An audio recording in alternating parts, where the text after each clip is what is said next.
Hey, what is going on, everybody, and welcome back to the College Info Geek podcast, the internet's best resource for getting ahead as a student, but a terrible resource for learning how to join the robot mafia.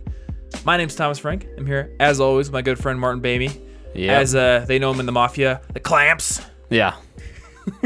I don't know why, but every time I watch that show, I feel like you would be Clamps. Yeah.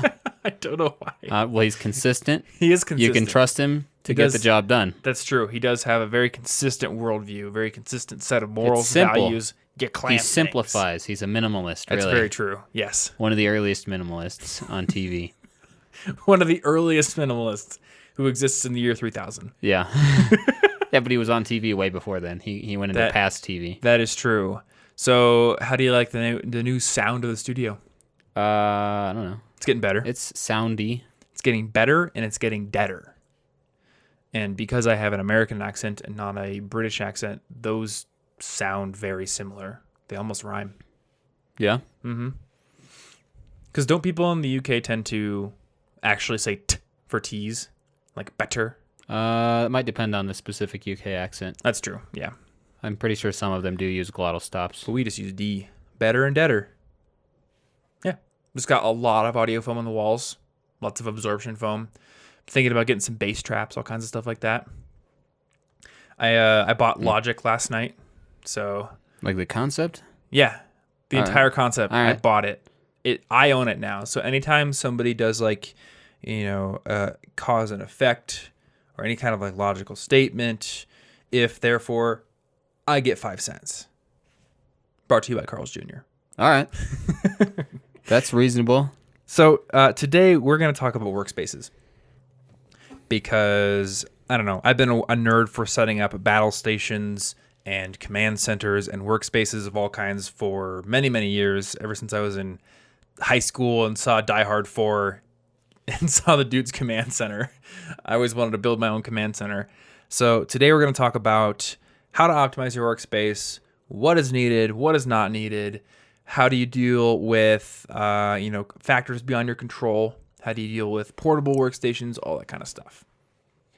It's going to be fun because I love talking about this kind of stuff. Yeah. And I wanted to start out by just kind of like describing the workstations that we're currently using, since I think both of us have gotten to a point where we're fairly happy with our workspaces. Yeah. I imagine that you are. Yeah. So That's fine. Yeah. And I will let you go first. So paint a picture for everybody. What does your workspace currently look like?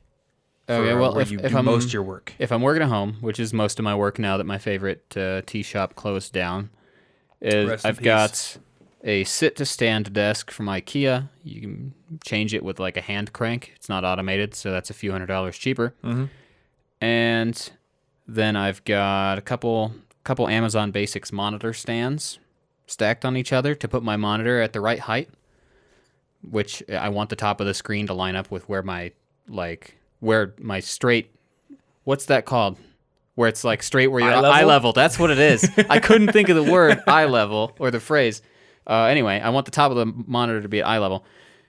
And then I've got a little lap desk thing with a tray that slides out so it can hold my mouse and keyboard. Okay. And they can be on my lap. So like the typing is where my arms want to be and the monitor is where my eyes want them to be. Yeah. Or want it to be. And then when I switch it, I can take out one of the monitor stands since I just have two that are stacked. And then the monitor's still at my right height. What do you mean when you switch or the other way around? When I make it sit or stand, you make it up to eye standing level level. becomes different, relative to where the desk is. So you're not using then- a monitor arm. You're just using two like little shelves, basically. Okay. Yeah. And then I just like add one when I need it to be taller, and I take one away. Gotcha. What is the general space like? So you have the desk, right? And you're working off of a MacBook Yeah. Pro, not Pro, Air. Yeah. MacBook Air, It's mid like 2012. 7 years old.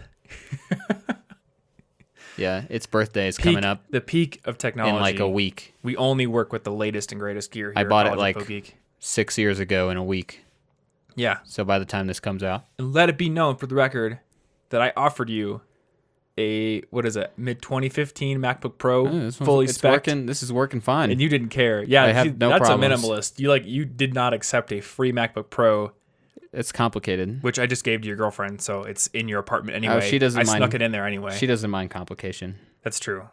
Plus, I think she does more demanding, like CPU intensive work on her computer anyway. She probably does, and she needs a bigger hard drive. The only thing CPU intensive I do is when I mess around with Unity, which does you do that. My laptop does try to go to the moon in that situation. Anyway, yeah, so the space is basically the desk. Ideally, there's one little shelf on the side upon which I place my MacBook when it is plugged in.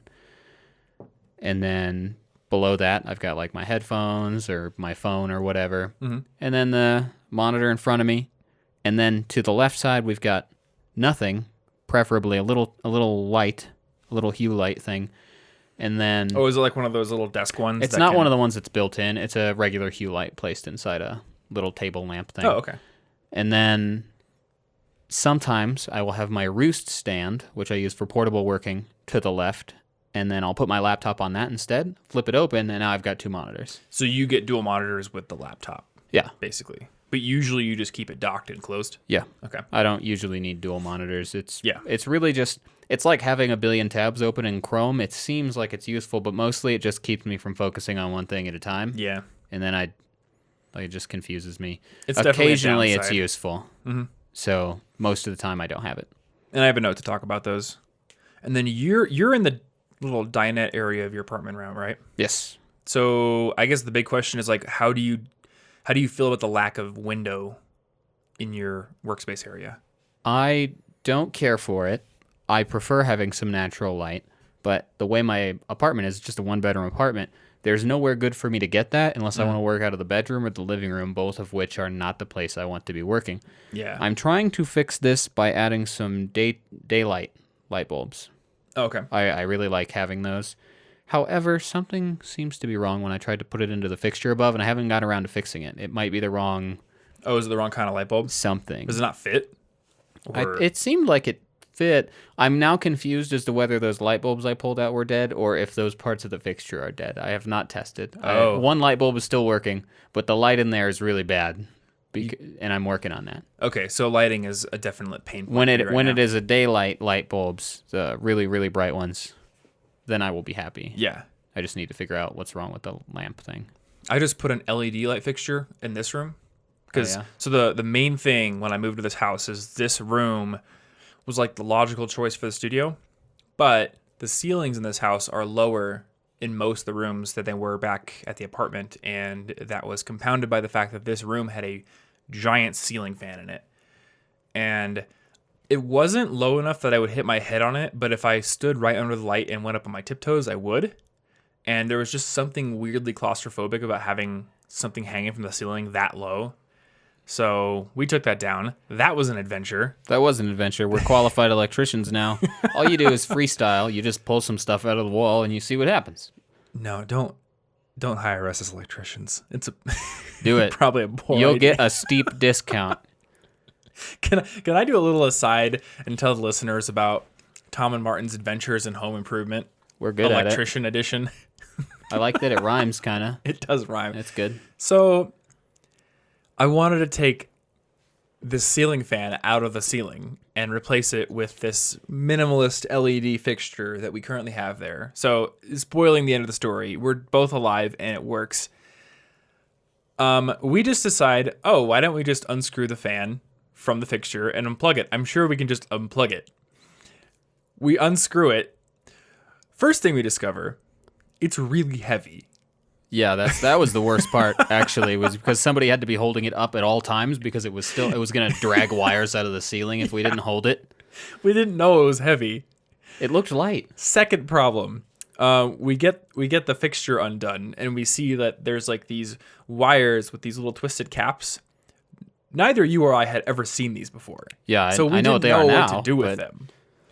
So we're like, oh crap, and we can't get the little fan control box back into the fixture where it was. Oh, so yeah, I don't know how. It's like when you take like a tent out of the bag that Yeah. it comes in and you try to put it back in and it doesn't fit no matter what. Yeah, it was terrible. I have no idea how that thing ever fit in there. I don't know. I can't and imagine I'm not it. putting it back. I will pay somebody. I'll just leave this here. Even when it was taken down, I have no idea how that fit in there. Yeah.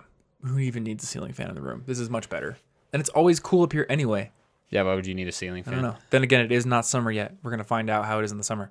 Yeah. So we're just stuck taking turns holding this fan up while standing on a step ladder.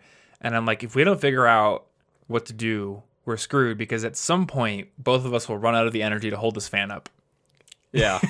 So I'm sitting there on my iPad being like, Googling how to take a ceiling fan out of the fixture, which I should have done before we undid it. It seemed like it might have been easier than that. I was hoping for some sort of adapter something we could unplug. I think the reason, like, I was lured into a false sense of security because the house in the basement, there's like this humidifier thing, and to plug that in to the power source, it's kind of the same connector as you have in your computer, which like the power supply connector to the motherboard.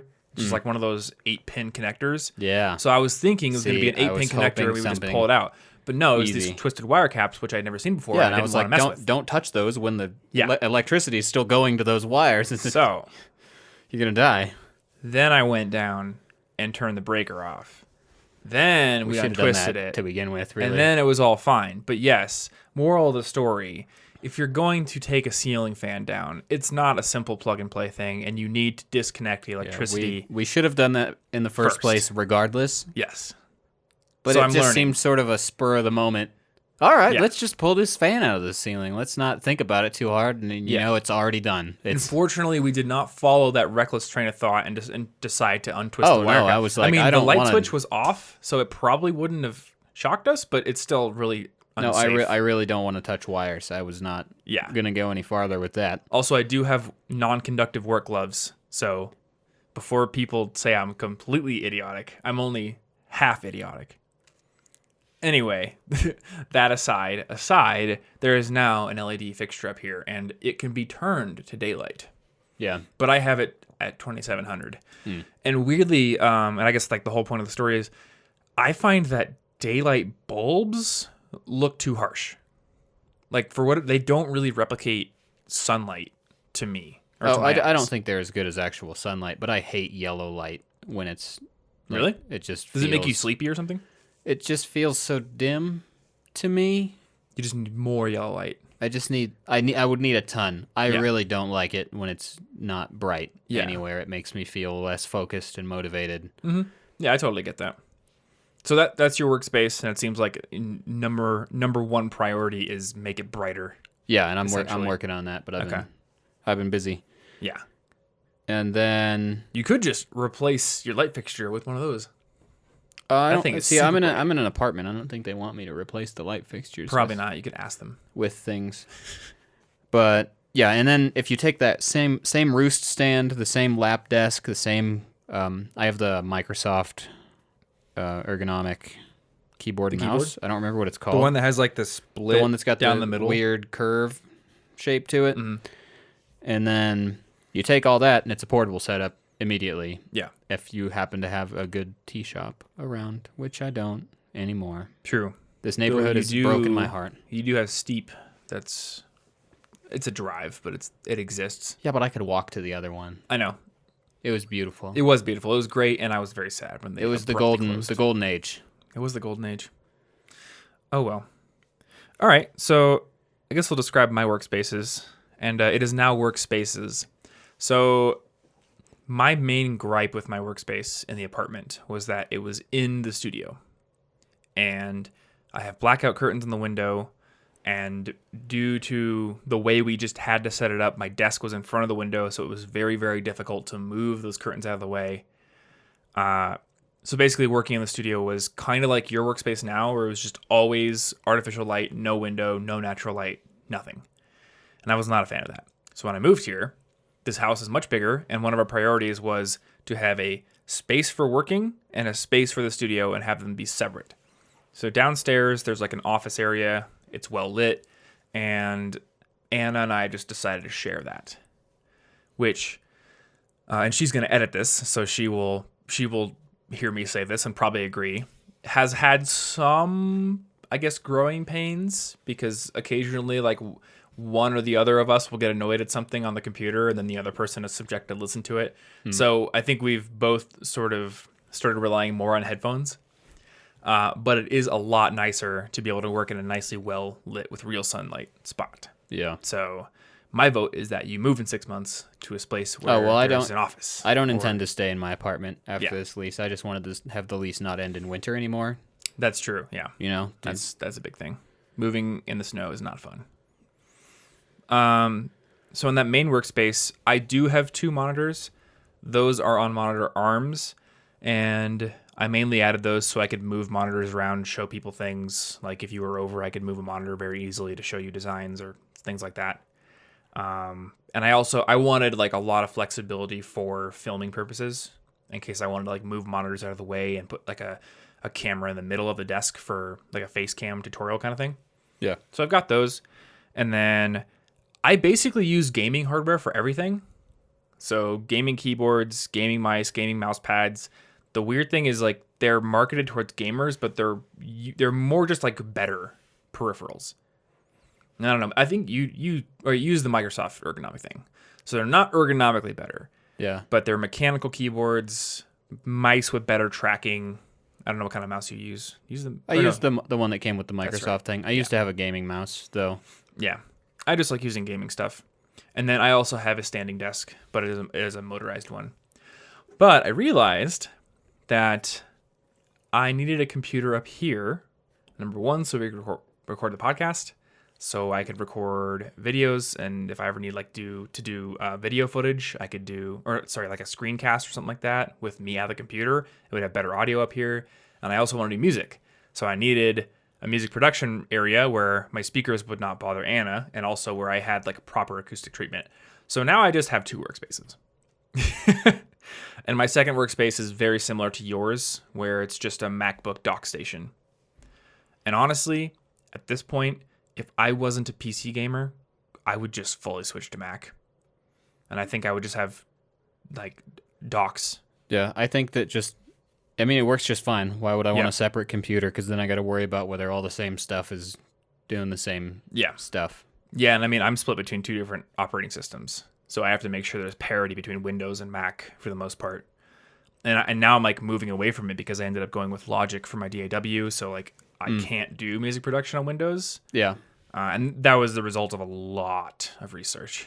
So there were definitely other options. But I realized like, if this is going to be the studio, I might as well just go all in on the Mac for that. And then the PC will be for other things. But yeah, I've got that. I've got the dock system. I'm like looking at the space right now. The desk up here is not standing, and I will get to why in like the standing versus sitting desk section of my outline here. And then I have a fancy ergonomic chair downstairs and a normal IKEA chair up here. And to foreshadow that part of the podcast, I like the IKEA one better. I do like the IKEA chairs. And they were what, like $40? Yeah, but they were weirdly comfortable. Yeah, and simple. They're simple. That's my favorite part. Yeah. So, and then for portable stuff, I do just use the MacBook, and I have an iPad, so I can hook that up with a USB cord and use an app called Duet to get a dual monitor.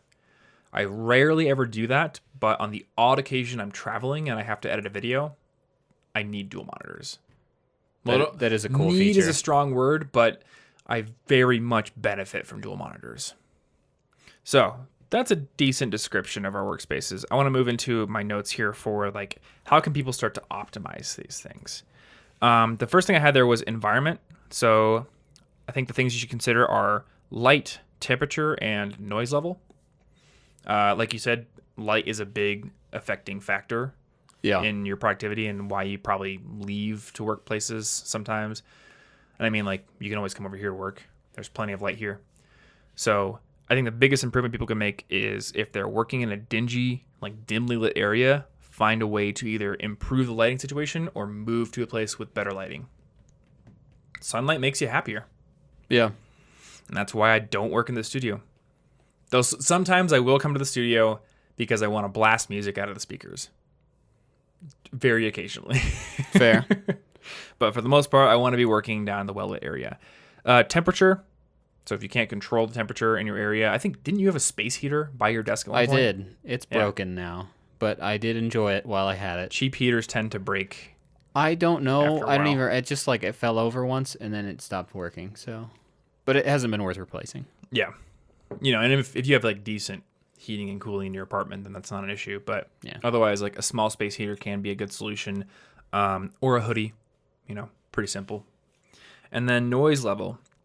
So the one thing I'll say about noise level, the easiest and simplest fix that I have ever found for dealing with noise is just to get a good pair of closed headphones.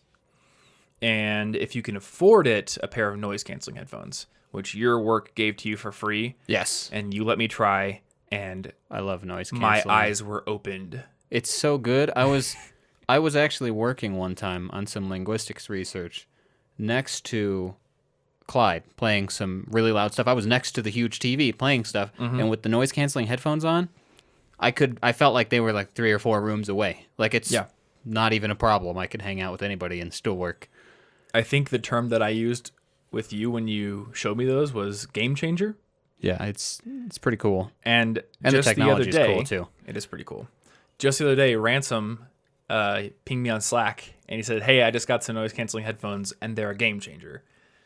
So that's it. They changed the game. They do. They changed the game, much like every rapper that ever existed. Every rapper changed the game. They all changed the game. Actually, I can name a few that really changed the game, but that's Eminem not what this changed the game, episode is Kanye about. changed the game. They did both change the game in their own ways. Yes. Maybe? Would you say Kendrick changed the game? We'll see. We'll see. It's easier to look in retrospect. Travis Scott. We don't know exactly how the next 10 years of hip hop will go. That is true. So I can't say who the biggest changers were. I'm trying to figure out like who was instrumental in bringing like the current mumblecore trap scene, because that is a game change. I don't know if it's a good one, but I don't know. It wasn't Kanye. No, it was not. I don't know. I haven't researched that enough. We'll see. In retrospect, we'll find out. All right. We'll have another episode 1100. Hip hop history. It's going to be with hip Martin hop Ramey. history. Actually, one time in a history class, I was supposed to be writing notes, and instead I wrote a history of gangster rap for like 2 pages. Hopefully your teacher gave you an A. I hope so. Or a G for gangster. Ooh, but also it's a failing grade, so it would have been clever. That's true, yeah. This week's episode of our show is brought to you by our friends over at FreshBooks, who have built a sweet suite of tools for making your accounting and invoicing processes either more efficient or even automated. So if you're the kind of person who runs your own business, or if you're a freelance web designer or writer or what else is there?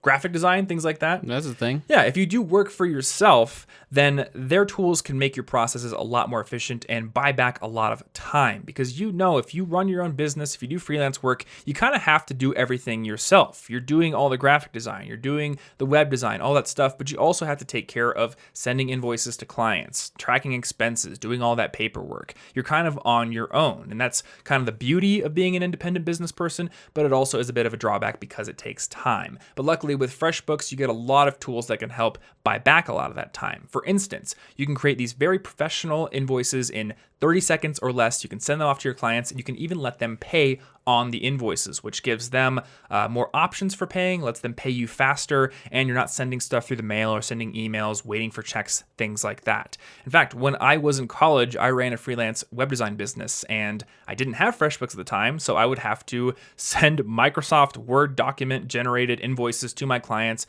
via email, and then sometimes wait for weeks for checks to come in the mail, take them to the bank. It was very inefficient and very annoying to do. But with FreshBooks, again, people can just pay with their credit card right on the invoices, which is really, really nice. Additionally, you can automate your expense tracking. You can bring your expenses right into the app. You can even attach receipts with their mobile apps as well. And you can even automatically track your time within the app. So if you want to start doing the work that you want to be doing in your business or in your freelance practice and spend less time on all of those meta tasks, all the invoicing, all the accounting, then go over to freshbooks.com/CIG. When you sign up there, you're going to get a free 30-day trial of their service, unlimited use. And when you do that, make sure to put College Info Geek in the How Did You Hear About Us section as well. Big thanks to FreshBooks for sponsoring this week's episode and being a big supporter of our show. And another huge thanks goes out to our second sponsor this week, Brilliant. Brilliant is an excellent learning platform for anybody wanting to improve their skills in the areas of math, science, and computer science. And what I love about Brilliant specifically is the team over there understands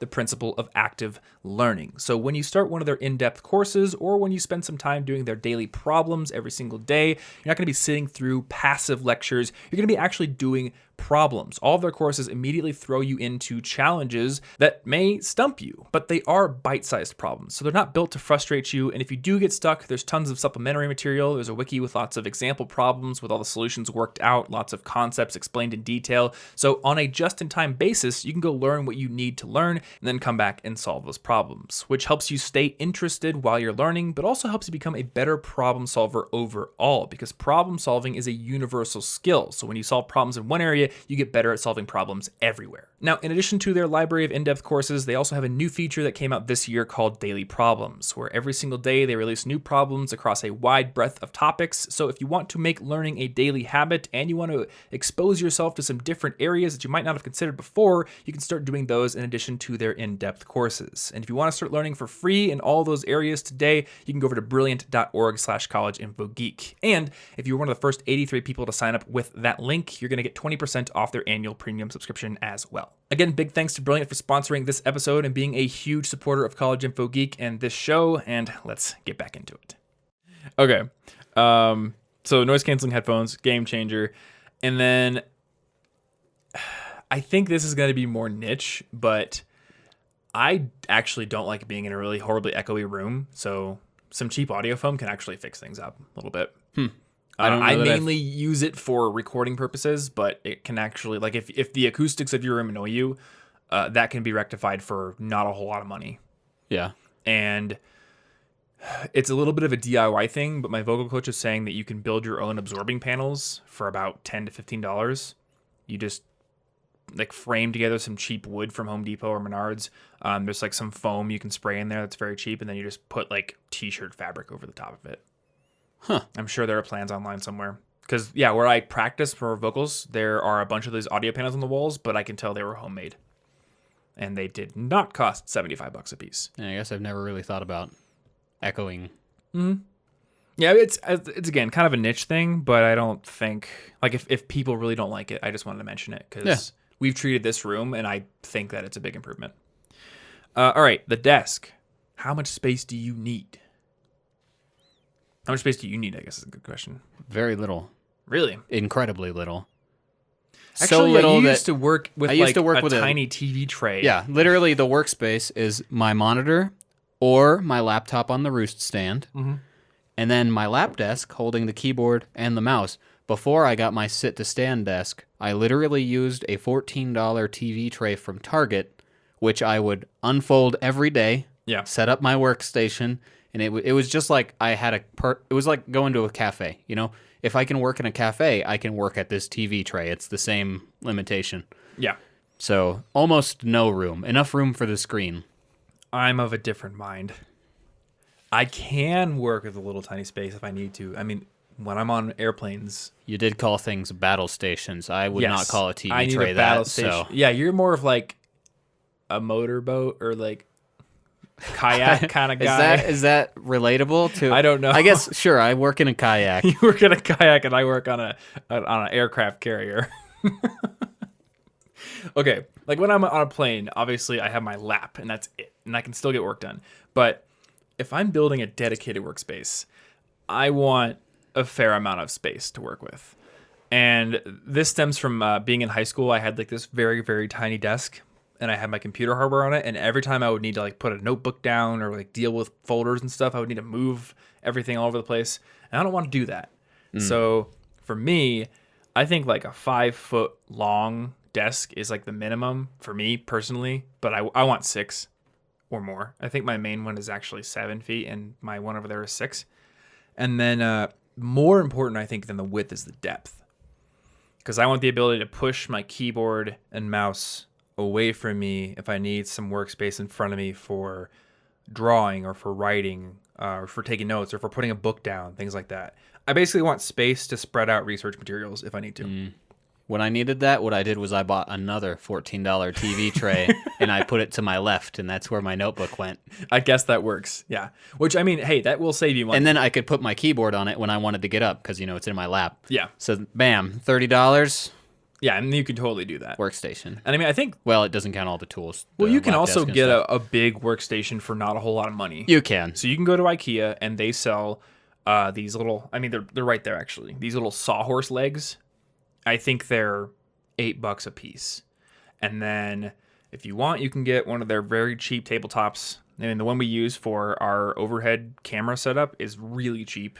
I mean, that could be a desk. It's a little wobbly, so because I have the money for a better desk, I'm not going to use it as a desk.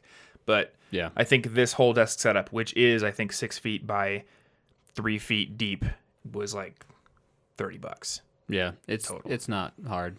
Or you could go the Amazon way and just go to like a door factory and buy rejected doors and use that as a desk. What? I don't know what they use for the desk legs. Yeah, part of the Amazon origin story is they were just like in have the shapes in them. No, they would go by the doors with shapes in them. That's a fancy door. Do you remember our very, very cheap apartment in Ames, Iowa? Because those doors did not have fancy carvings in them. They were literally flat white doors. Okay, so they are cheap. Literally just doors. Yeah. So Jeff Bezos went out. He got a bunch of doors. Weird. I don't know what they use. I think they used like construction sawhorses from like the Home Depot or something as the legs, and they put them in his house and desk or in the garage, I think. And that was like the start of Amazon door desks. And then I think for a very, very long time, they kept doing door desks, but it was more of like a symbolic thing because they've always just been very big on frugality. Yeah, no first class flights for Amazon execs. That may have changed because it's been many, many years since they were scrappy.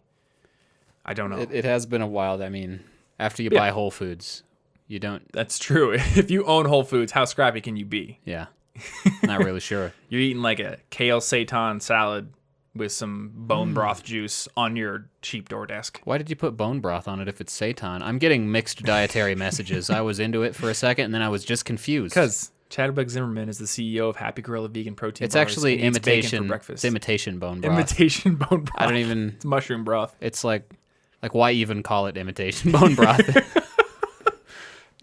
It accomplishes nothing. Wait, that's gonna be at Whole Foods at some point. It's gonna be double the price. It's gonna be $16 for and like it's just it's gonna be next to it. It's gonna be vegetable broth. It's the same exact thing. It's just gonna $3. Don't give them ideas. They will literally make. They can't get me. I read the ingredients. Imitation bone broth has imitation health benefits. Whoa, amazing. Anyway, all this is to say, you can get a pretty big desk for not a lot of money if you know where to look, if you're willing to repurpose a door, or willing to go to IKEA, or willing to go to the hardware store and buy a sheet of plywood. Yeah. Like, I don't know, but I want a lot of desks. I'm also one of those people, and maybe you're going to curse me for this because you're like into ergonomics.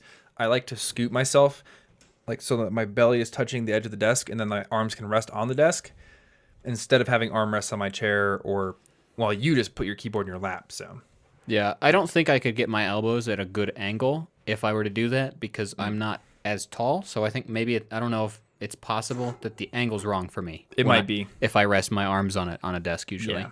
I think that's a preference thing. So, and I want to move to ergonomics very soon, but I do have one more note here for the desk area. How to get more space if you don't have a big desk.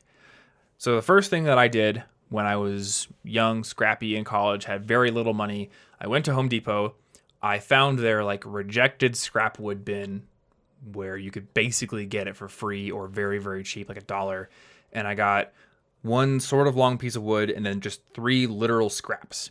And I nailed them together. It was not very sturdy, but I did not need them to be sturdy. And I made myself a monitor shelf. So that way the monitors could stand on the shelf. And then I could push my keyboard and mouse underneath the shelf if I needed like Workspace for textbooks and note-taking and all that kind of stuff when I was in school. That still works well, and I think that's kind of what you're doing because you said you have the Amazon Basics monitor shelves. Yeah, so I put stuff under them. Yeah, I cobbled my own together. Though, how much was yours? Like, were they like 25 each or together? I think it was like 20 each. Okay, yeah, I guess spend a little money, save yourself some time. I mean, I'm not exactly trying to. I don't try hard to get an expensive desk, but I'm also not trying that hard to make it cheap. I wanted an immediate solution, so I just did it. Well, it was on Prime Now, so I was able to get them literally Okay. in an hour or two, which saved so much time that the money didn't matter. Yeah, which that will be next week's episode, time versus money. Ooh. But if you don't have money, like I didn't when I was a freshman, just cobble yourself together some scrap wood, and there you go. Yeah. I was busy spending all my money on computer monitors. Mostly computer monitors that I would sell on Craigslist because I was hustling. The other thing is if you do not want to build a monitor shelf, you can do monitor arms. The one thing I'll notice, if you buy a monitor arm, you're going to want to make sure your monitor has a VESA mount, VESA, on the back, or VESA compatible mounting area. Most monitors do, but there may be some that don't, so I just want to put that out there. I use Dell monitors. They all have VESA mounts. You just pull the normal stand off, and then you you screw the monitor arm in. And my monitor arms, I think, were like $99 a piece because I didn't really know much at the time, but you can get $25 monitor arms. That's cool. It may be the fact, I think Amazon started making competitor monitor arms to the ones that I have, and then they just made them super cheap, and they weren't available when I bought them. But yeah, now you can get really cheap monitor arms. They still work pretty well. If you don't care about moving your monitor around, you can get them even cheaper. They're literally just like a clamp on the back of your desk. Oh yeah, make sure your desk can accept one. Oh. Because some desks, like most IKEA desks and tables, they're like thin, but some desks have like a backing, so there's nowhere to clamp it.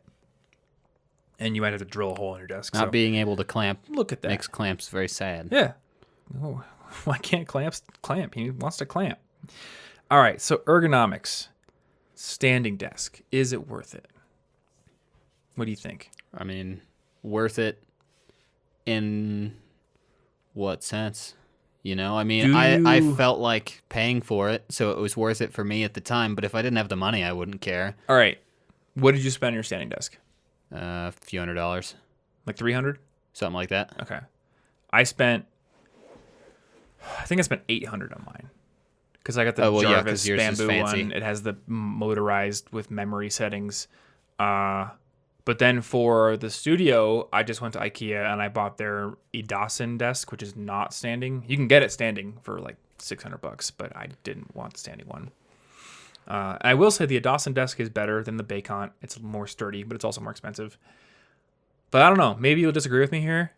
I don't use the standing desk that often. I do. Okay. And I do have one of the little Topo mats. Oh, yeah, I've got that too. The little squishy mat that lets you stand. Yeah, the squishy mat with a bunch of levels so that you don't stand like stiff, because that would be about as bad for you as sitting stiff. Mm-hmm. But I do like to stand because it helps me to think. I feel more active. So if I'm trying to solve something, sometimes I will want to kind of shuffle back and forth, or I'll need to go like walk over at the balcony really easy and come back to my desk without needing to sit. Sitting down is like when I'm ready to do the work, and when I'm standing, I'm doing all the creative thinking.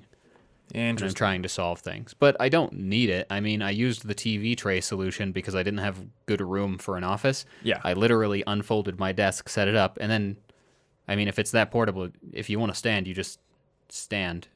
Yeah. And then you walk around and take breaks, and then you come back and you sit down. If you didn't have the money for it, I don't think doesn't do much. I'm going to go one step further.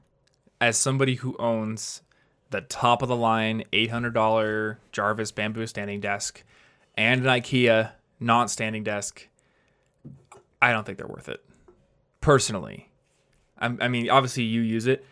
For one, I just can't get in I can't get into the creative or deep working mood when I'm standing. I don't know what it is.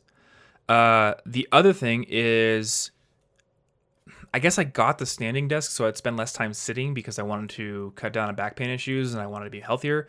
But I think I've realized, like, if you just get up more often and go take breaks and make sure you're exercising every day, that's way, way, way more important. Yeah, well, if you get the standing desk and then you stand stiff at your standing desk, your legs are basically locked into position and you're just typing for 8 hours, that's just as bad, if not potentially worse. You're just supposed to be moving often. And I guess the concept is like, if you switch positions throughout the workday, like you spend some of it standing, some of it sitting, like you're changing. And I guess I get the perceived benefit there, But personally, I think you get the same benefit just by making sure you get up, at least once an hour to go do something. And I'll get up and I'll go do pull-ups, or I'll go for a walk outside, or I've got some dumbbells and I'll do some random stuff, or stand on my Indo board and do some balance exercises, or play guitar. Like, you just got to get up and go move around. Yeah. And that brings me to the other thing. Fancy ergonomic chair. Worth it or not worth it?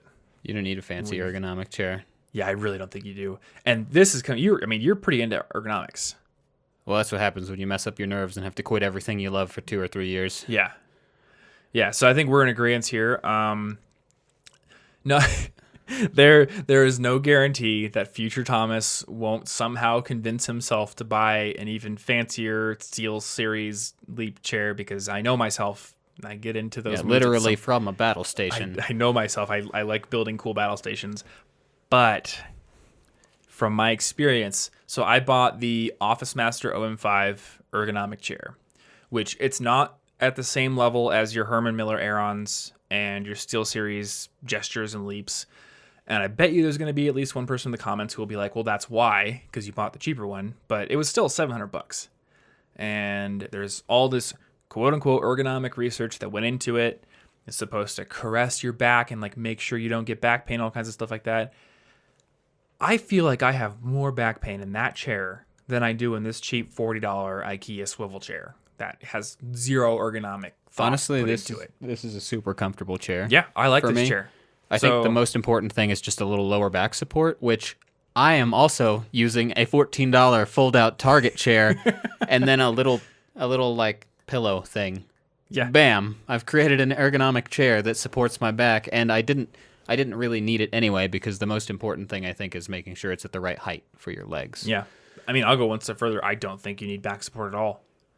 Again, not a doctor, so there may be other cases out there. Maybe your doctor has told you, like, you specifically need back support. But I think, like, for the average human, you should be able to sit and use your core muscles and your obliques to stabilize yourself.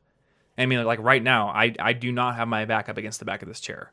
I'm slightly leaning forward, and because I do core work, I don't feel back pain right now. And I don't know, I feel totally comfortable. Yeah, well, I got the pillow because I had damaged my muscles. Yeah. So there you go. Yeah, and this is something to keep in mind. Like, when we talk about principles, a lot of times the principles apply to people who are at like a neutral level of health. And if you have a health problem, then there's going to be something you have to do. Like, I could be like, oh, all human beings don't need to use crutches, but like if you have a broken leg, you should probably use crutches. That would be terrible advice. And no one would ever say that, but it's very easy to say, like, nobody needs back support in their chair, nobody needs arch support in their shoes, because naturally we're evolved to walk barefoot. If you have a health problem, or you've gone your entire life wearing shoes that have like deformed your arches or like made them weaker, yeah, you can't just be like, I'm just gonna go to barefoot overnight. I'm just going to go to having no back support overnight. That's not going to work. Yeah. So don't take this as me being like, just ditch anything your doctor said to do. But personally, I don't think that we need, like, the average human needs all this lumbar support and back support. I think what we need is like core exercises to be stronger and just, stop being chair slugs. I don't even have a couch in my living room. I literally sit on the floor at all times. Yeah. Yeah. So I support myself all the time. You're more hardcore about this than I am, because I still sit on the couch. Well, I didn't want a couch. True, the couch wouldn't really fit. The couches that I've experienced are all terrible for my spine. In particular, they try to curve me into some C shape. Yeah, and that is not great. Yeah, so I think the big thing is get up more often, take breaks, and I think that everyone should be doing some sort of both resistance training and focus on the core, and also flexibility training. I mean, from the little research that I've done on the subject, a lot of chronic back pain issues, which I think a lot of office workers and people who have sit-down jobs deal with, come from a lack of core strength and also really inflexible hip muscles and core muscles as well. And when you pair those together, when you have like this weak core and you have these chairs that are just like supporting your spine all the time, but you have these really inflexible hip flexors and things like that and glute muscles, it leads to back pain. Well, and if it's supporting you all the time, then you're not giving yourself a lot of chance to test out your back muscles. Like sometimes, like if I've worn myself out, that's when I'll bring out the little back support pillow thing, Yeah. and I'll be like, I need to relax now. I've done too much somehow. Yeah. But otherwise, I want to be using it because every time I use my back muscles to sit up, I make it easier for me to use my back muscles to sit up. Yeah, I think the body is a use it. I mean, we know the body is a use it or lose it thing. If you don't use something, your body will not keep it around because it costs resources. Yeah. But you know, it's not just like a super simple like, well, we don't need that, so let's get rid of it, and there'll be no ill effects. You know, we'll get rid of it, and oh, oops, there's chronic pain because we weren't evolved to just jettison modules we don't need. We're not robots. So, I think that the standing desk, you get benefit from the standing desk, so maybe the standing desk is a better sell than the fancy ergonomic chair. And you don't have to go buy a standing desk. You can buy Veridesks things. Is that the little adapter thing? It's a thing that just goes in your desk and you can raise it up. Yeah. And there's also like a little cardboard one. That's the cheap one, yeah. Yeah. And we'll link to both of those in the show notes. There's a I like it for $25 thinking through problems. Yeah, you can just put your laptop up on the cardboard thing. I think there's a keyboard tray or something like that. And I have like a whiteboard on the wall. So I'm standing and I'm like thinking and typing and then writing on the wall. And so like it's for a very thing, specific type of work I do. Yeah. But it's, if I didn't need that, I would be fine without it. I definitely agree with the whiteboard thing. I just, for whatever reason, like working on the computer, I think it's typing while standing up. I just really don't like it. And I don't like using my mouse while standing up. It just feels inaccurate. I don't know. I don't feel grounded. And then, fancy ergonomic chair. I don't think you need it. Get a chair that is the right height. I think that's the biggest thing. I think I would prioritize good headphones, noise-canceling headphones if possible, then maybe a standing desk. Then, I would never care about the chair. Yeah. And so good headphones, like noise canceling, are great. I think I mentioned this earlier. I said closed headphones. Yeah, closed. Closed. So that means over the ear design, not like on the ear. I think those are less comfortable. Like the ones that go I don't like fully the ones over the that ear. like squish your ears. I like the ones that go all the way around. Yeah. So the fancy terms are circumaural or supraaural. You want circumaural or just all around your ear. And then closed just means that they're not noise canceling. They don't use active noise canceling, but they are sort of sealed. Whereas open headphones, they literally just have like a mesh grate. And those, if you're an audiophile, can sound better. They will, because they let the sound, they don't like trap the sound, so it might be a little more accurate, but closed headphones give you better isolation. So if you're on a budget, you could spend, I think, $22 on Sennheiser. I forget the model. I bought them for my brother when he was in college, like HD 200s or something like that. We'll find them for the show notes. They're very cheap, and they will provide a lot of isolation, especially if you're actually playing music. So before we move on from ergonomics, we kind of said that like the standing desk, probably not that worth it. Fancy ergonomic chair, really not worth it. What do people want to consider for ergonomics? Like their body positions? Yeah, just like monitor height, seat height, desk height. Like what? Okay, so how do you determine what those are?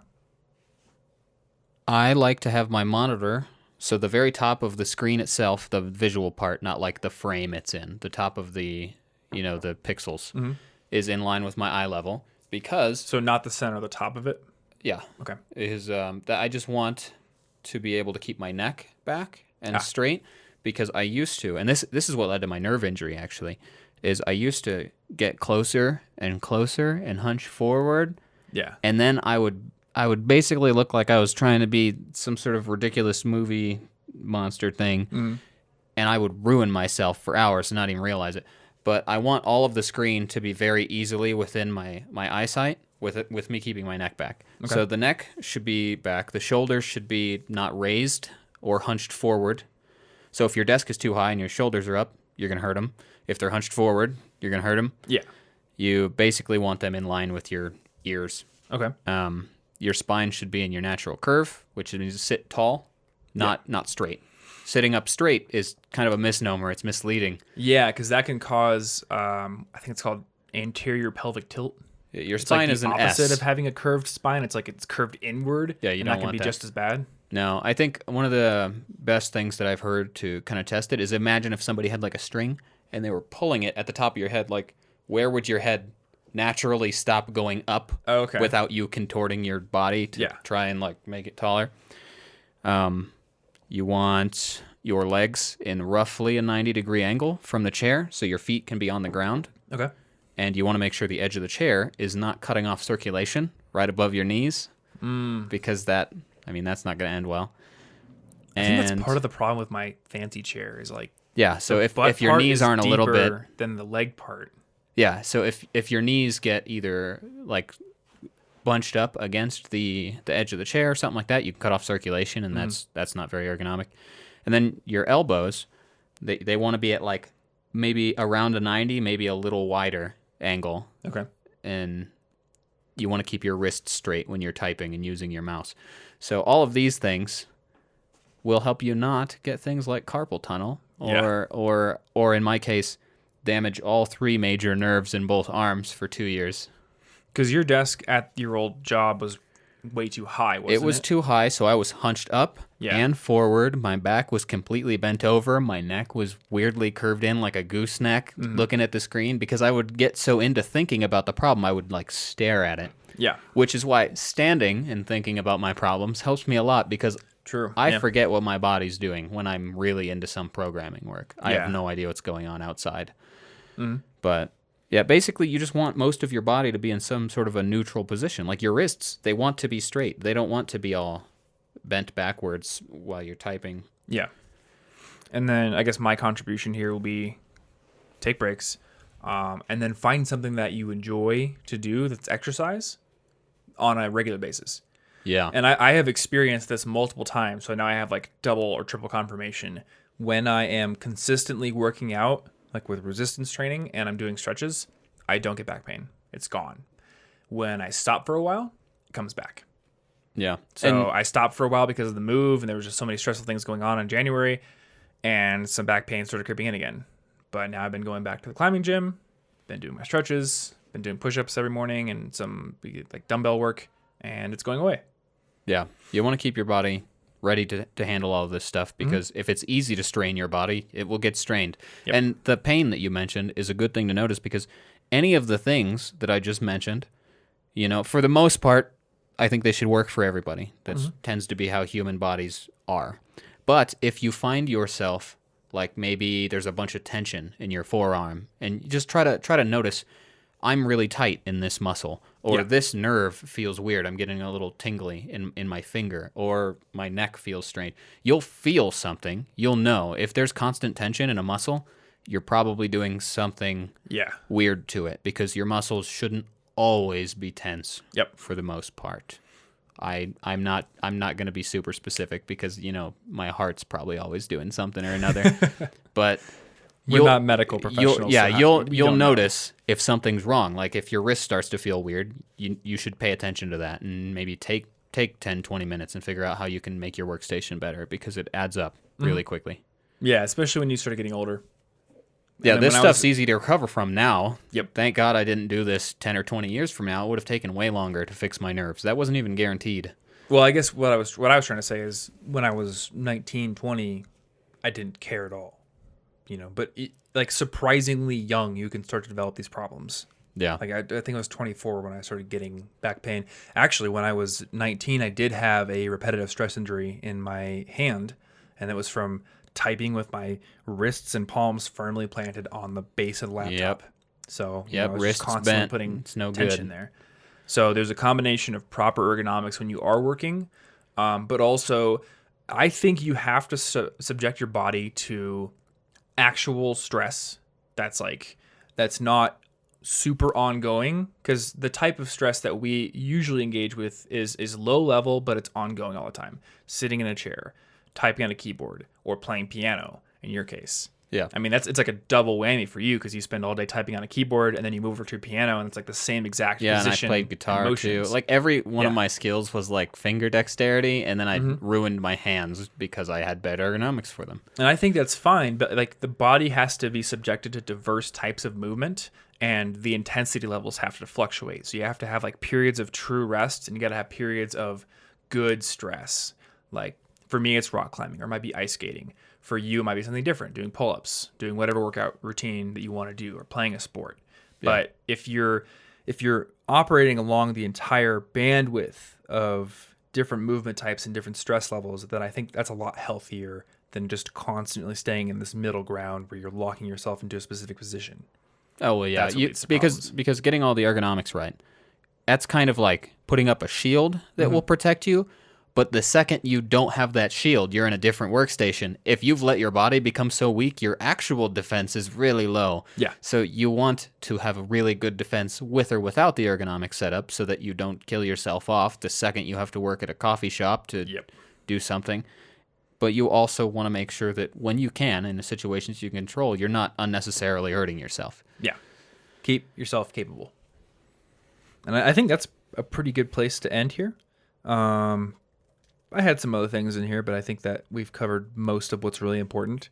I guess my last parting thought, I had a whole section on, like, do you need dual monitors or not? I think you kind of mentioned they often just distract you.